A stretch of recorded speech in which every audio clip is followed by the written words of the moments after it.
Hey, this is Daniel from Adorama. We're here to speak about the RC helicopters, drones, and how it's changing photography. I'm here with Corey and Tab. You guys want to introduce yourselves? Sure. I'm Corey Rich. I'm a guy that loves to tell stories, and it's been that way since I was 13 years old. Started with still photography, and as my career evolved, I've transitioned into the motion world, and I'm doing today probably 75% directing of motion spots. And certainly, the point of this whole get together on Google Plus is to talk about the huge impact, and I'm smiling slightly, that the impact that drones or RC helicopters have had on guys' lives like myself, because it's really provided someone like me the opportunity to raise the bar in terms of production value. And I think that's really what today is about. And I think the person that you see next to me on the screen is one of the guys that is hugely responsible for evolving that technology, and that's Tab, and I'll let him introduce himself. Yeah, hi everybody. I'm Tab from FreeFly Systems. I'm one of the co-founders of FreeFly Cinema and Systems. Quick bio about me: I drove past an RC helicopter field about a decade ago, and have been ever since completely obsessed with the idea of attaching any type of imaging device to toy helicopters and creating photos, motion, LiDAR, basically anything that hasn't been done before. I'm kind of driven by trying to do things that really haven't been done before, and I've been lucky enough to work with a great team of people who kind of share that same passion, and we're just pursuing interesting avenues to create shots that haven't been done before. So I'm going to show a little video here, kind of showing what the tools that we'll be talking about today.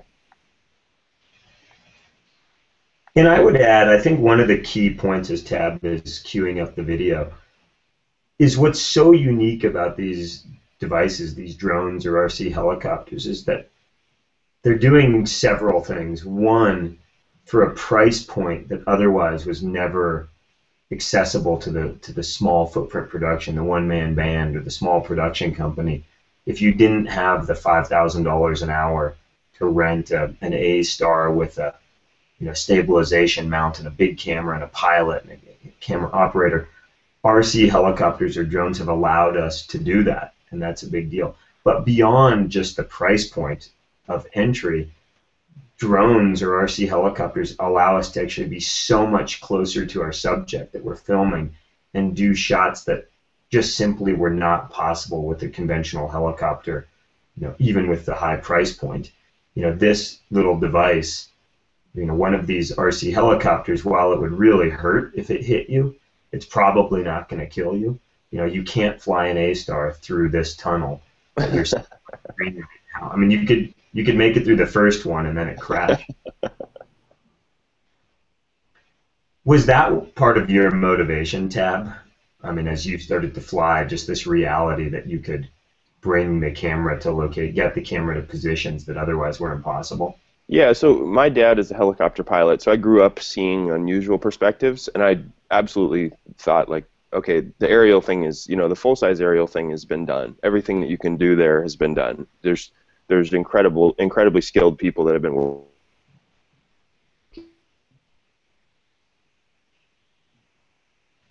Oh, we might have just Tab's bandwidth might have just maxed out. Tab's coming to us from he's traveling, which is a big part of our lives, both filmmakers and Tab is in that category, running FreeFly.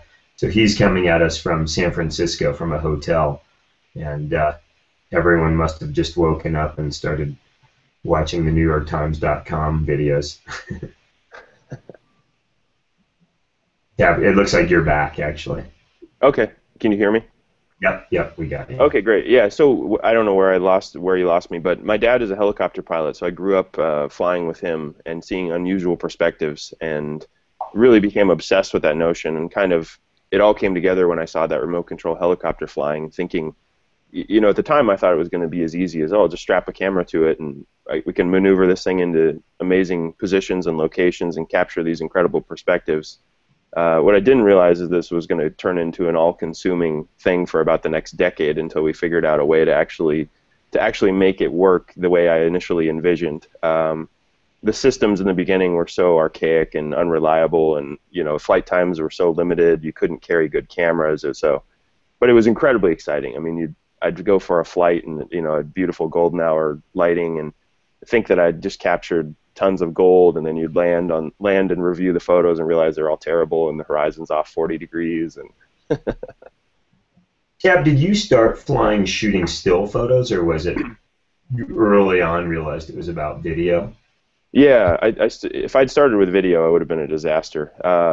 I started with stills. There weren't any video cameras in the era that I started that were, of an adequate size and performance to really get excited about. So, really, what made me, when the Digital Rebel came out, I had that attached to kind of this old school single rotor RC helicopter, and that really, once I had a digital camera that could take great photos, I was all in. I was hooked. Yeah, it's really, I know my evolution, I think I lack the skill set that you have. In fact, just so there's clarity, I think Tabb and I are on like different ends of the spectrum. I don't know the first thing about actually flying the RC helicopter. I couldn't do it if I had to, if my life depended on it. I kind of took the tact of, I want to be around a team of guys where one person's passionate about actually operating the helicopter, and then I'm passionate about what we're going to see actually through that lens. So I would be referred to as the director or the operator, camera op. And Tabb, on the other hand, has the ability, because he can actually fly, he can actually control everything from what the helicopter is doing, but also framing the shot. What's kind of the standard mode of operation, Tabb? I mean, do guys do what I'm doing, which is they partner with a team of people, or is it folks are more commonly, from your perspective, flying and framing and one-man band? Well, first of all, you definitely chose wisely. That's the much better route to go if you're going to choose one of those two professions.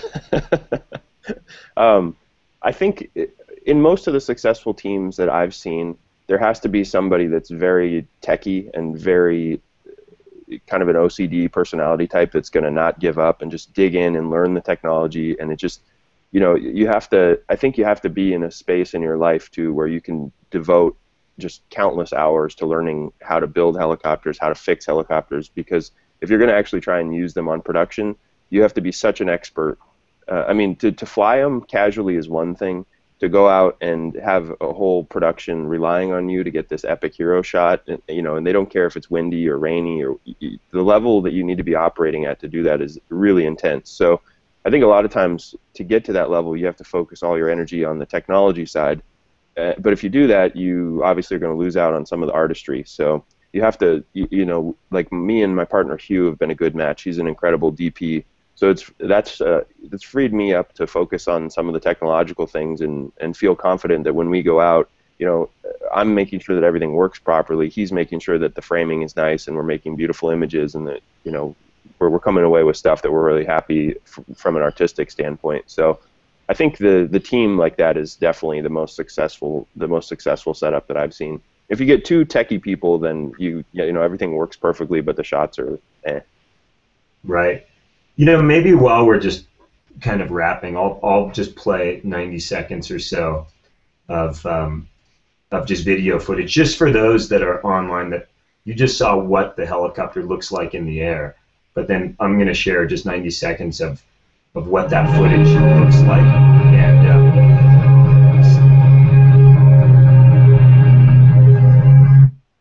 yeah, so I'll mute it.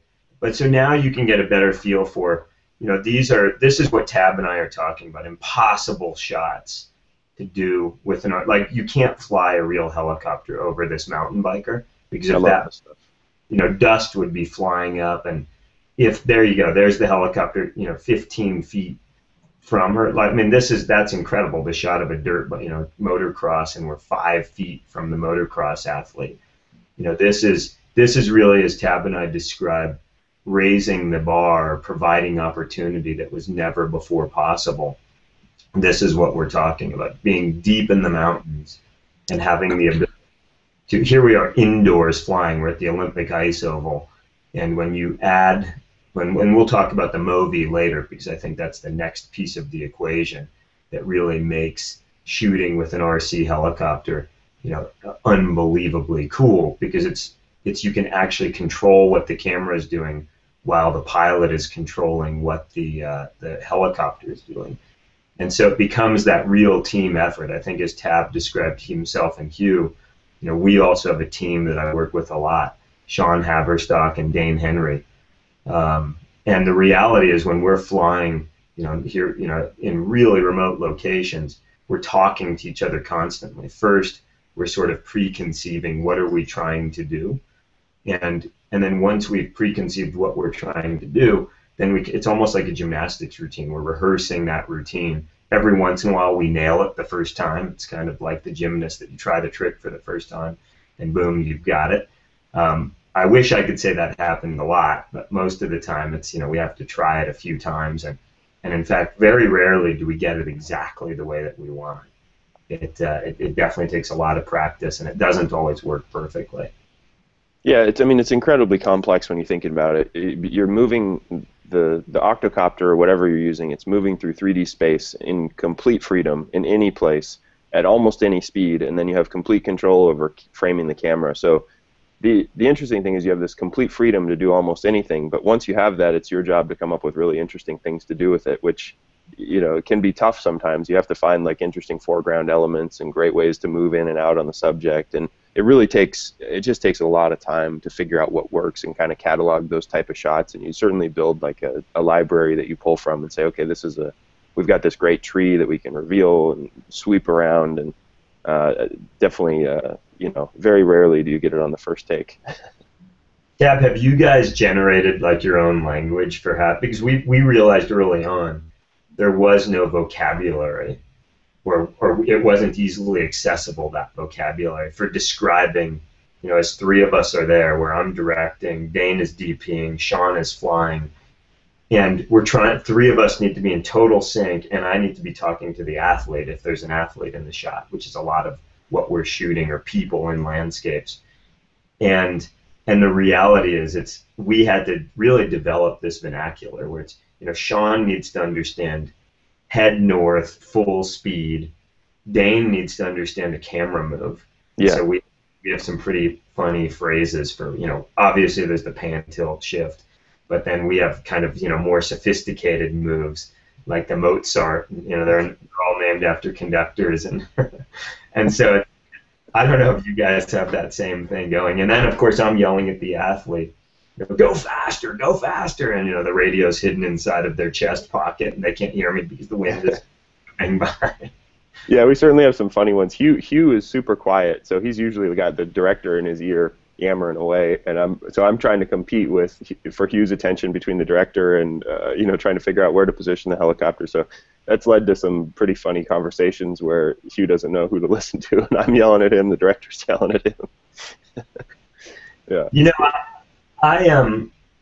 The first time, I guess the second time that we used a helicopter on a production, it was when Nikon had contacted me to shoot the launch of their Nikon D4 product, which was their flagship product at the time. And I kind of made this pretty bold commitment. Helicopters it was still a very new, I don't know if new technology, but new in the sense that folks were just starting to mount cameras. And the folks that were mounting cameras were bigger productions than us. And through some friends at Vail Resorts, I got in touch with Mike Hagedorn, who now works with Tabb at FreeFly Systems. And we committed to bringing Mike on the 2-week adventures. We traveled around basically the western United States and down into Mexico. And the concept was to shoot 3 prolific adventure athletes doing what they love to do, from mountain biking to rock climbing to kayaking. And the kayaking segment of the shoot was going to take place in Veracruz, Mexico.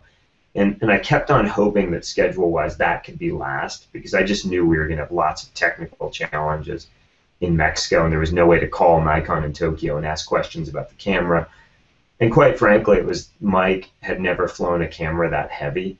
And I believe it was still called the Heavy Lifter then. Is that right, Tabb? Yeah, I think so. I don't know exactly what he was flying back then, but I think so. I think it was like the heavy lifter, but there was no such thing as a Movi at the time. There was this pretty antiquated gimbal that, I mean, you couldn't actually do a move during the shot or it just ruined the shot.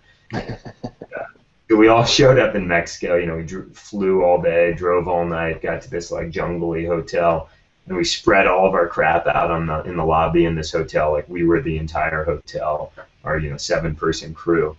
And Mike's trying to attach this gimbal that we had ordered from France, and we're not even sure if like the camera is going to fit inside of the gimbal, or even if the helicopter can handle the weight of the camera. And at the time, there's 9 prototype cameras on the planet, and we have 3 of them. And so the team from Tokyo is standing there in the lobby, and I can see it in their eyes. They're a little skeptical of this like helicopter because they had never really seen it before. I think maybe right about that same time you had worked with Chase Jarvis on another shoot for Nikon. I think that was you guys working. Yeah. I think I got the same looks from the Japanese too when I was about to lift off the ground. They're giving me a look like, "Do you really know what you're doing?"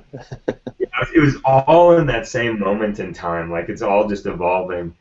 And the next day, where it's day 1 of our production, and we're standing deep in the jungle, and there's this huge, like 60-foot waterfall or 40-foot waterfall, and Mike is, sweat's pouring off everyone's face, and mosquitoes are biting us, and I'm trying to look calm, cool, and collected, because I know the potential is like amazing.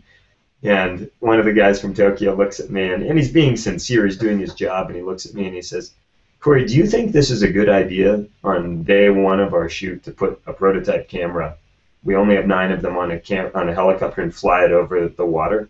And I looked at him and I said, "Oh, we do this all the time. I mean, this is no problem."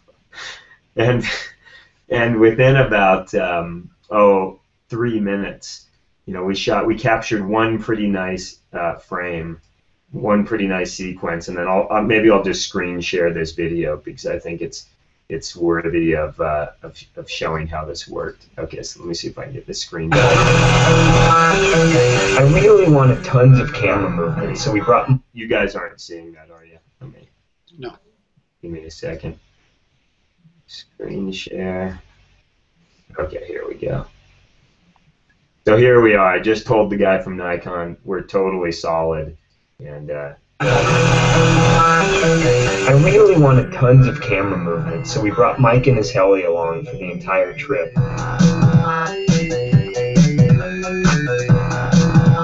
We tried to be methodical and safe about each shot, but on day 2 we pushed it a little too far. We got a ditch in the woods. Heli down. Good save, Mike. Way to keep it out of the water. The camera made it. The chopper's mostly intact, and it'll live to fly another day. Yeah. I guess it was day 2 is what I kind of remember there, but I guess that was the wake-up call from me. I mean, we were all super thankful that Mike didn't crash in the water and we lost the prototype. And it was pretty impressive that Mike had the helicopter back up and running 2 or 3 days later, so we had it for the remainder of the shoot. But it was kind of that first moment of awakening that, like, helicopters crash. I mean, oftentimes it's human error, but sometimes it's the mechanics or batteries. But have you ever had a crash, Tabb, or you've never crashed? Oh, anybody that answers that question and says they've never had a crash is lying. But just briefly on that video, I saw that video, and I really wanted to hire Mike after that because I thought the things I took away from that were, wow, he stayed really mellow when things went wrong, which is great because, on this topic, things are going to go wrong. If it flies, it crashes. Anybody that acts otherwise is completely full of it. And I was impressed that he, didn't get dejected and give up. He just got to work getting the thing fixed up and went on to continue getting, a bunch of shots that I still think to this day hold up as just epic stuff. And then I later learned that you guys didn't even have a downlink because the camera was so new that you didn't have a way to interface. So I realized that not only did you get all these crazy shots, but he was doing it kind of flying blind, which was really impressive. So that's right. I'd forgotten that too. Yeah, we would, in fact, literally we would fly for, I think it was 3 minutes was our flight time, conservatively, and then the helicopter would land, and we'd hold it at this weird angle and squint in the sun and watch the clip to just see if we got anything. because we, our only strategy was shoot really wide and hope that the subject is in the frame. Yeah, I was impressed by that. It was the shots were great for having a downlink, and then when I found out you didn't have a downlink, I was thinking, wow, these guys are really intuitive. That's great. So I went on a mission to find Mike and hire him. Yeah, I have a this is an embarrassing one, but I think people will enjoy it. I always play it for people that come work at FreeFly on the first day, so they know that we're not afraid to break things and try new things. Let me get it going here. So this was one of the very first Cinestar prototypes. I am on the phone with one of my co-founders, David, who had designed this and sent it to me, and I'd been testing it, and I'd messed up some setting in the radio, and you'll see the results. So I'm filming right now, and I'm going to fly the Quadcopter while filming. Oh, shit!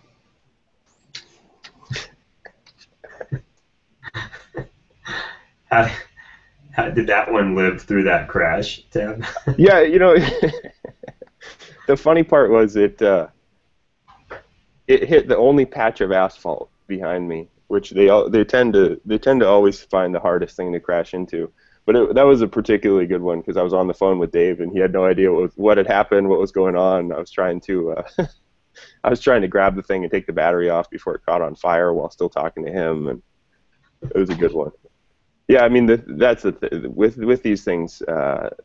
It definitely is not a question of if you'll crash; it's when you'll crash. So I think one of the most important things, if you're going to do this professionally, is you have to have the ability to project into the future and assume that things will go wrong, and then make accurate assessments on the risk versus reward for certain shots. Because there's all different types of shots. There's the stuff that you guys are doing where you're with an adventure athlete out in the middle of nowhere, and you can push it.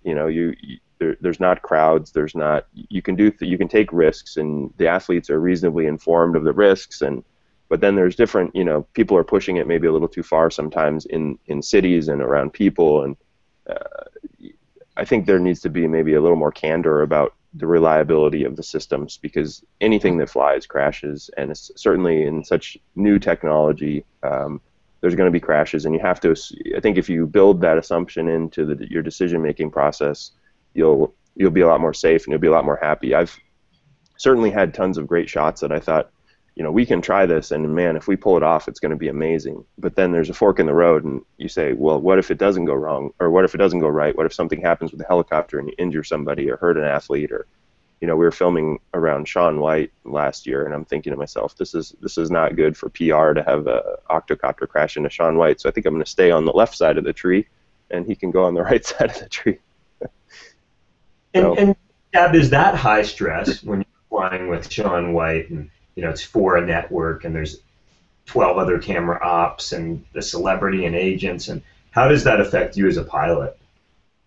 Yeah, I mean, that comes back to you have to have so much repetition and time under your belt to effectively operate when you get, I think when you get to that point, it's not even about the skill of flying the helicopter or any of that stuff. It's just about stress management and dealing with really intense activities. You have to have the skill set in place to even approach that venue, and then you have to have done so many repetitions at that level that it doesn't, when the director starts screaming at you for some unrelated thing, you can't let it fluster you, because you've got to be calm, cool, and collected and make smart decisions while you're flying. So I think that really plays to the idea that you need to have a lot of repetition, you need to have a lot of practice before it's good to not go beyond your skill set with helicopters, because it can go from a really great shot to a really bad crash really quick.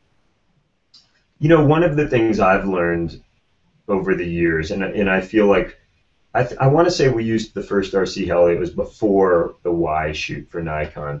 We did another project where it crashed. We hired a guy, or we had a friend come out and shoot, and it just fell out of the sky, and we think it ran out of battery power, or someone lost track of the battery. But a couple of the things I've learned over time, one is you need redundancy. If it's really important, I've learned helicopters crash. We've probably had a dozen crashes over the last 5 years of doing flying a lot in a lot of sometimes remote situations in cities, but they just crash. It doesn't matter why, whether it's equipment, whether it's pilot error, whether it's wind, weather. So redundancy, if it's really important, I mean, we'll oftentimes travel with 2 machines, and one might actually be the heavy lifter, and then we have a lesser RC heli just in case, so we can still get a shot, even if it's less ideal. And again, the bigger the budget, it would be great to have 2 heavy lifters there with whether it's 4K cameras or DSLR cameras, whatever we're going to fly with. So redundancy is pretty key, and that's with props, that's with all of the pieces. I'm always impressed with Mike and Sean that they show up, in fact, with like toolkits full of like all the things that break the easiest. And of course, batteries. The other thing that I think I've realized over time, and what you were describing, shooting with Sean White, made me think of it, is I've learned also that like the more I can keep, Sean or Mike or whomever is flying the helicopter detached from all the other stresses of what we're dealing with, the better the shots become. And so that's whatever these roles are, whether you're the director or the DP, the more you can be that person actually that acts as the filter, so that as someone's complaining and the talent's not ready and blah blah blah blah blah and we're falling behind in the schedule, all I want the pilot to be thinking about is how am I going to nail this shot. Yeah, absolutely, because that's plenty to think about for sure. And on the topic of redundancy, I think I spent a lot of time thinking about, there were a lot of people that were doing great shots back when I was primarily focused on the service side of the business, and I spent a lot of time thinking about like what was it about us that made us stand out and allowed us to, have this incredible run and get all these incredible projects. And a big thing was redundancy. I think very early on, I decided that I would not go on a job without 2 complete systems ready to go. And that was a really key decision for me, because it meant that when you have that, even if you don't crash and one gets lost in shipping, you have a backup. And it would just, the really over preparing on in this particular industry is time really well spent, because it always works out in your favor when one gets lost or you crash into a tree, or I've been on a set where someone backed over one of the machines in a car, and you're like, oh, okay, well, I didn't even crash it and it's still destroyed. So redundancy is really important. That makes me think of, in that little video clip that I shared, the quote-unquote reel, there was one of the last shots, actually, and let me see if I can pull it up as we're talking. It's actually 3 climbers on top of the Trango Tower in Pakistan. And this, did that just come up on the screen for you guys? Yeah. You can see 3 of us. I think I'm the guy on the far screen. But so we actually brought RC helicopters to Pakistan, to the Karakoram Mountains. And to be honest, I was really skeptical. I thought the idea that we could actually fly at high elevation, as far as I knew at that point, no one had done it. I was really skeptical of whether we could pull it off. I just thought, no way. I mean, the weather, it's too windy. We would need an uplink that was pretty powerful. So, we're talking about the helicopter pilot would be a mile away in a base camp from where we're actually flying over the summit. And to the redundancy point, we were really nervous about bringing, a drone into Pakistan. I mean, it just, that has such a negative connotation. So I was working with a 21-year-old pilot out of Switzerland, Remo Messina, and it was a custom-made, ultra lightweight heli. And he shipped one and then carried 2 into the country. And kind of to your point, Tab, the one that he shipped just never made it. Like, it just disappeared somehow into the ether. And then the 2 that we carried, we had one fairly, could carry a DSLR, and then one that was really just going to carry, an ultra small camera.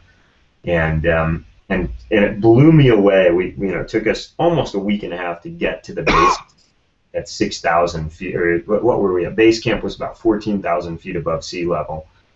And the day we arrived in base camp, Remo, 21 years old, he's been flying since he could walk, but for a long time, 10 years, since he was 11 years old. And he pulled the little helicopter out, put a battery in, while I'm like setting up tents and the athletes are setting up tents, because we're going to spend a few weeks in this base camp. And he instantly flew the helicopter to 22,000 feet. flew it over the top of the massif that we wanted to climb sometime in the next 2 weeks. And right there on the spot, I realized, holy cow! I mean, it's yet another, like I realized there's the opportunity to just continue where we're going to go with RC helicopters or drones is just, it's mind-boggling to think what's possible. And it's not that the footage we captured was incredible, but to do this, to actually fly a real helicopter to 22,000 feet, it's super risky, first of all, super expensive. I mean, you'd be bribing the Pakistani government to try to get a real helicopter to that elevation, and it would be scary. And so not only did we do it, but it speaks to that redundancy point. Had we relied on, the shipping container, I'm sure there's some Pakistani customs official that is learning to fly a drone. The one that we never got at the airport. But I mean, I think, I guess what amazes me is the future. It's where is this going? What's the future? Where is this going to go? Because it sure does seem to me the sky's the limit. The helis are getting better. The gimbals are significantly better. But I mean, it's exciting for me because, that guy Remo, he's kind of in the same mental space that I was in 10 years ago, where I was completely obsessed with this. But the technology that we have today is so much more powerful. So when I started, we had on the first helicopter I built, there was a 2-minute flight time, and I shouldn't even say there was a 2-minute flight time because there was 2 minutes of climbing power. So we would climb up with these really old batteries. They would basically run out of juice. They're nickel metal hydride and NiCad packs.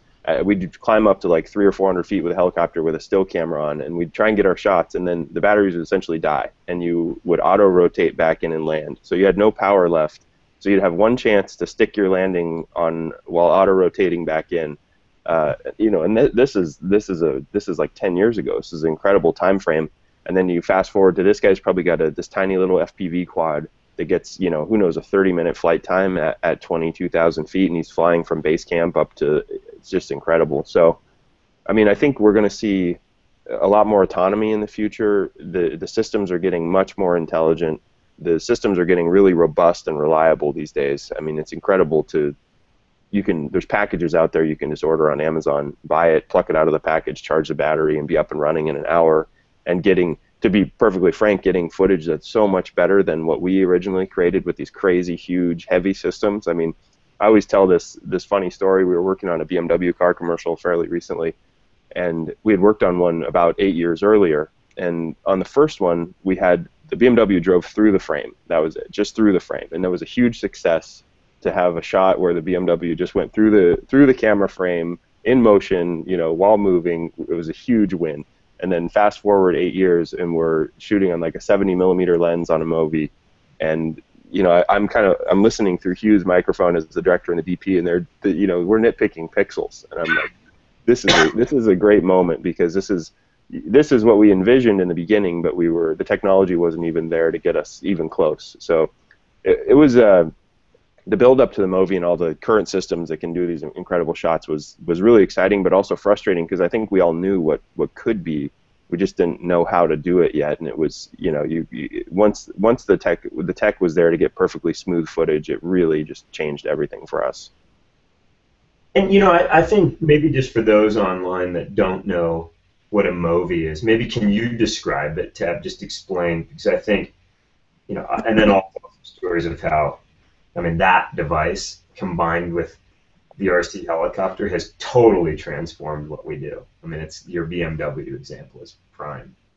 Yeah, so a Movi it's a digital 3-axis stabilized camera gimbal that we originally invented for multirotors, for flying craft. It was kind of an evolution of a previous camera gimbal that we had made. It's built with direct drive motors and really high-end sensors to basically be able to reject any of the disturbance that the helicopter encounters in normal flight conditions. So essentially whatever happens to the helicopter doesn't get through to the camera, and you get perfectly smooth footage, assuming it's well set up in almost all instances, which is really a big deal because it means that back in the day when the stabilization systems weren't so good, if I'd show up to a set and it was howling wind in Wyoming, I'd wake up in the morning and I just have this pit in my stomach because I know the wind is going to blow the helicopter around. That means the camera gimbal is not going to be able to cope with it, and there's going to be a lot of discussion about, I wish this was more stable. How come when we shoot from the big helicopter it's perfect, but this is, this little toy doesn't look so good? So the Movi and other systems that use the same technology, or similar technology, they elevated the stability of the system such that the stuff we're creating from toy helicopters essentially is indistinguishable from a quality perspective compared to the big systems, which is really a game changer, because like you were saying, we're able to travel around the world with a few Pelican cases and pop this system out and have perfectly stable aerial footage, provided you have the right team and the right people and the right creative. You can just do incredible things. And I've been on these month-long jobs where they just live in a Pelican case, and when the lighting's great and the opportunity strikes, you pop it out and get these incredible shots. So, but the handheld version of the Movi kind of came from the helicopter version. Once we started beta testing the helicopter Movi, we really became obsessed with this idea of unrestricted camera movement, and we wanted to bring that feeling to the ground somehow. And we early on just experimented with putting handles on one of the Movi helicopter gimbals, and just kind of thinking of the guy that carries it around as the helicopter, and then Hugh would just do his job. So I went from being this cool helicopter pilot, a great job, to just being this guy that schleps a handheld gimbal around. I was like, wow, I don't like where this is headed at all. I'm going to go back to the helicopter side of things. That's kind of how it came about. And I think one thing that's worth pointing out, because it even took me like the first week or two of using a Movi to realize it's not, it's the most amazing part is, of course, it's just perfectly stabilized footage. In that windy situation in Wyoming where the helicopter's blowing around in the sky, you're getting really stabilized footage. But beyond that, it means while someone is flying the helicopter, another person can actually be controlling the camera. Virtually spinning the camera in a 360-degree circle, pointing it up and down, and doing that in a stable way. And so we realized our productivity when shooting heli, and maybe I can find a still photograph just so folks know what we're talking about when we describe a Movi. But when this might not be like the best shot of a Movi, but just so that you don't have to stare at us here on the screen, let me share it. So in this shot, Sean is this is the heavy lifter helicopter, and he's this big device, the contraption that's under the helicopter that he has an Nikon D4S that he's mounting it to. So that's the Movi. That's this brushless motor device that really allows you to have a stable shot. But then more importantly, what happened was, rather than just preconceiving a single shot and we try to fly that pattern to get that shot, now it's Sean is flying, and in our case, usually it's Dane Henry on our team.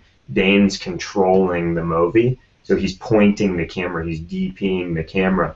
And our productivity might have went up by like 95%. It means as long as the helicopter's in the air, it literally feels as though we're getting shots, because we're reframing constantly. There's just always something that we can be pointing the camera at so that we're getting shots. And so that was a big breakthrough for us, was when we finally realized, wow, we can mount the Movi to the bottom. Well, you guys designed it, so it's mounted to the bottom of the camera.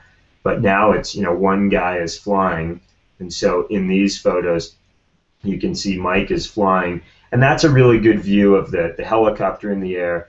And then, half of that mass is actually the camera and the Movi.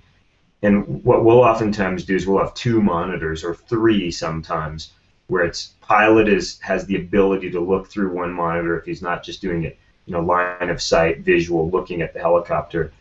Camera operator or DP is looking through another small HD monitor or some type of a monitor. And then oftentimes I'll have a 3rd monitor if I'm not actually operating the camera or controlling it.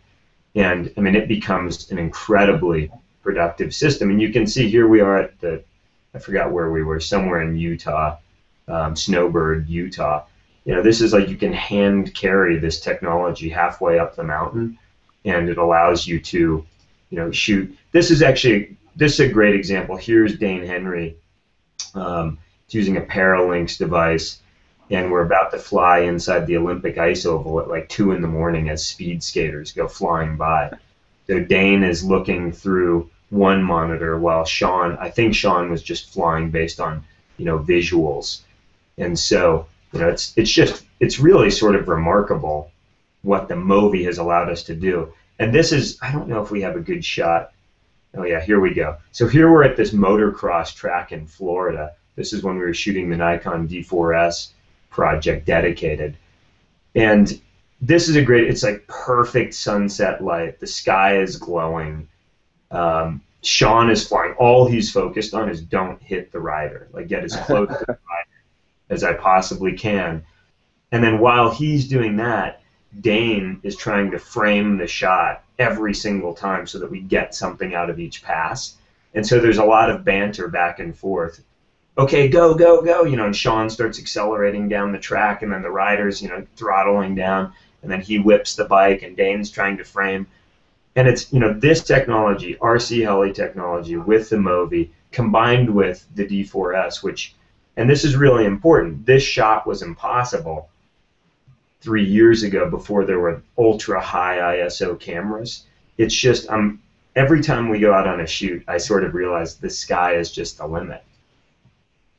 Yeah, I think, that's kind of the underlying tone of what you're describing there is basically what drives my company still today is we love to create technology to remove barriers. And when you remove like with the Movi, you remove barriers and then you send it out into the world. And then to see what guys like, Mike Hagedorn and your teams create with it, it's just incredibly compelling because you realize there's these incredibly talented people, and when you remove the limitations, the stuff that they'll come up with is so much more than you ever would have dreamed of. So we just really love that as a company, figuring out solutions to remove limitations. There's unlimited creativity. I think the only limitation when you go out on a film set, and it's we're getting pretty dang close. Like you're saying, a well-oiled team that goes out with an octocopter and a Movi or any kind of stabilized gimbal that's performing really well. The amount of stuff you can get in a short amount of time is absolutely incredible because you have, let's say a 10-minute flight, and then you have your hero shot that you're getting on the way out, and then you're pointing down and you're grabbing B-roll of trees on the way back with like a nice revolve, and you're grabbing some scenics of birds, and just like when we go out and shoot all day, sometimes you come back with just so much footage. You're like, how do I pick what's good? This is especially because with the low-level aerial stuff, you haven't seen it before, so it's so compelling and. The angles are so interesting. It's just, it's really fun. I actually feel, Tabb, first of all, we're super appreciative that FreeFly is doing what you guys are doing because it really enables us to push it and raise our bar in terms of what we're capturing, both for ourselves but also for clients. But I really think it's changed what we do to the point that I can't think of the last production where it's appropriate that we haven't brought an RC helicopter. And of course, Movi standalone, I can't think of a production where the Movi hasn't gone with us. From the moment it landed in our hands, the Movi is now, it's as essential a tool as a tripod in video production today. And I think that the RC heli is, there's certain shoots it just doesn't make sense, but it's like a standard piece of our kit today. I mean, we can't flex our creative muscle anymore, it feels like, without the Movi and without the RC heli, with a Movi mounted to it. Yeah, I mean, both those tools really help get to this point of unrestricted camera movement. So when you start thinking in that context, to go backwards and not be able to, you start thinking of shots and you think, I can put the camera anywhere I want and I can point it anywhere I want at any time and it'll be perfectly stable. And once you have that in your goodie bag, as far as like, you want to impress your clients, and you know that these type of shots are among the most impressive shots you can do. And the cool thing is the barrier to entry to do those shots is getting lower and lower and lower. You can get systems that are readily available now that work great right out of the box, and the bang for the buck is just insane. The people have, like, directors have known this trick for a long time. Like, they hire.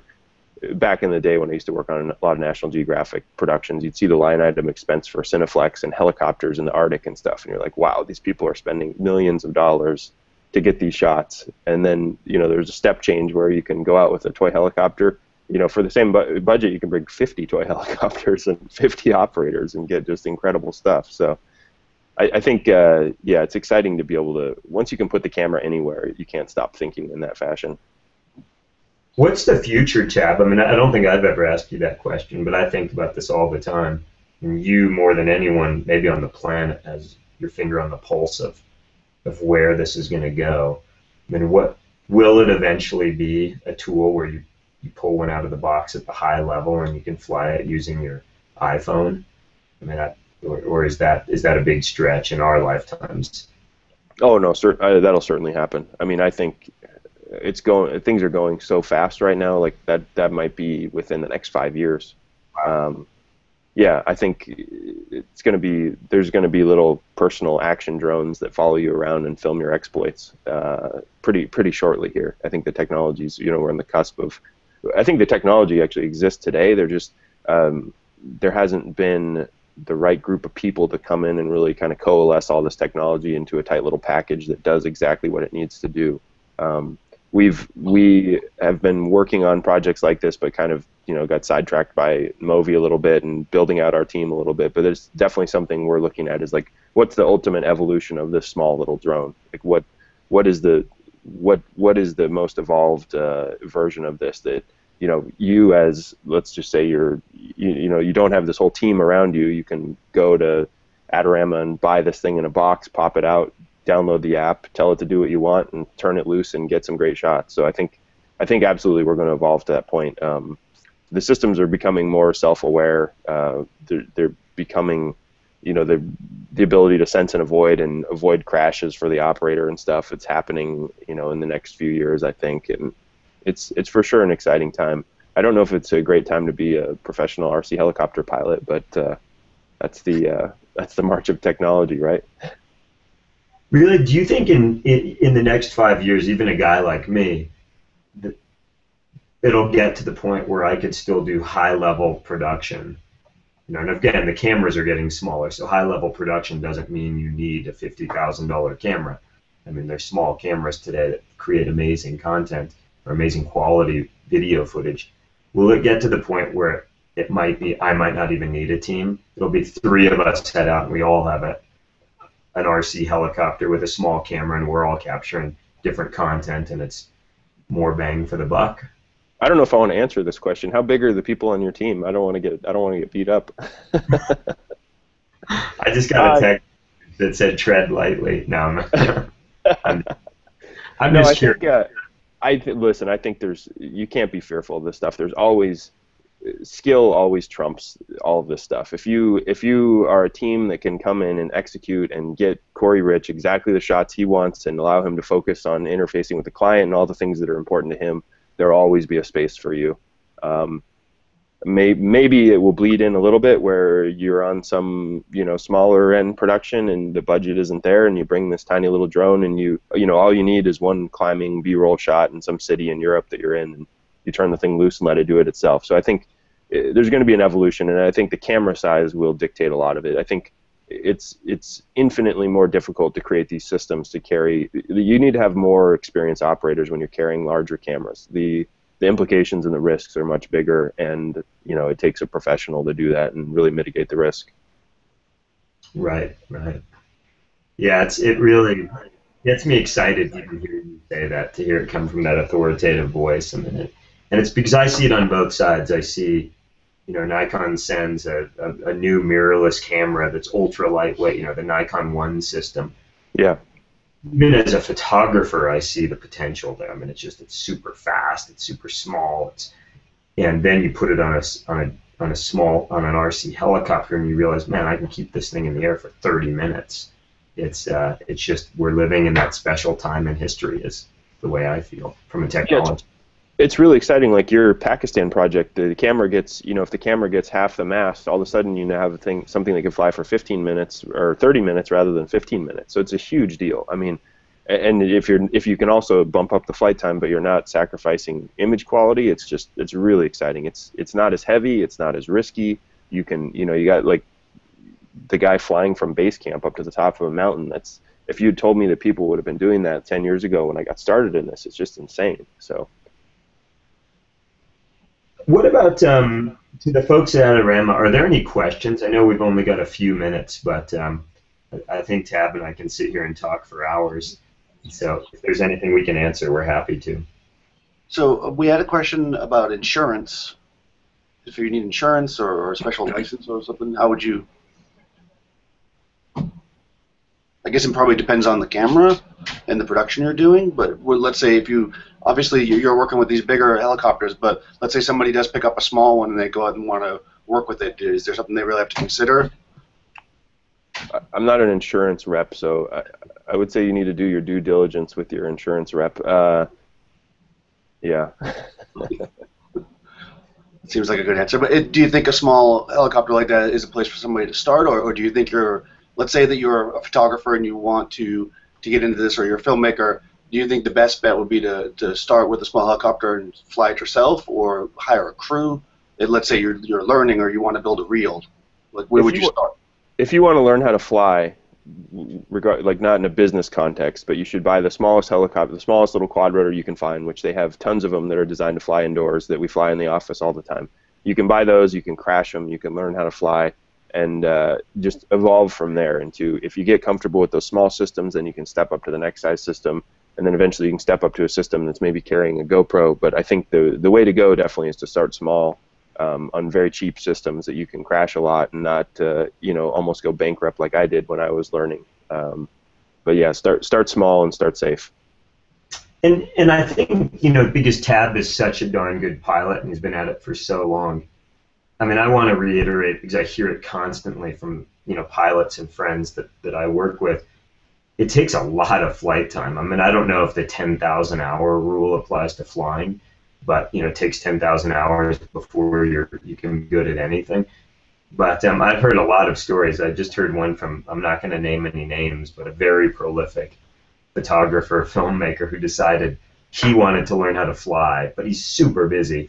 So he spent $10,000+ on a helicopter, and he was going to learn on that.